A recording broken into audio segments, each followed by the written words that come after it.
In the worksheet Copy Formulas, there's a formula in cell B4. As I double-click it, you can see that it subtracts the two cells above it.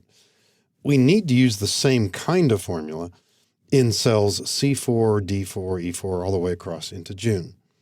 And similarly, in column H, we've got a total here that, using the sum function, tabulates the 6 cells to its left. And we want to do that for the row below it and eventually the row down here, which doesn't have the totals in it just yet. There are many, many times when you've got a formula for one cell that you'd like to copy either into adjacent cells rightward or downward.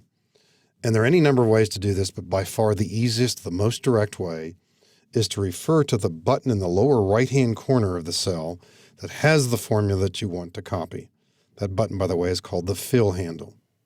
As we hold down the left mouse button on this fill handle and drag rightward, we simply want this formula copied into the adjacent cells.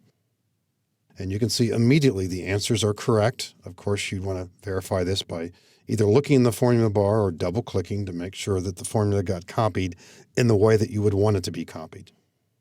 Copying a formula doesn't mean copying the formula exactly. What we're really doing is copying the relationship. This formula subtracts the 2 cells above it. We copied it to here. It subtracts the 2 cells above it in the same way. We see this all the way across. And similarly here, we've got a function in cell H2. Once again, as I double-click, you'll see that it's adding the 6 adjacent cells to its left. This time we want to drag that formula, using the fill handle, downward 2 cells. So we get totals here as well. In cell I2 is a formula that calculates the average of the first 6 months, and we want the same kind of calculation in the 2 cells below.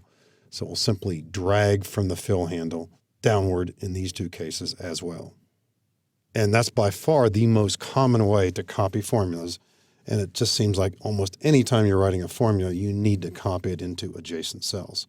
So we use the fill handle, and nearly always we're dragging downward or rightward, occasionally in the other 2 directions.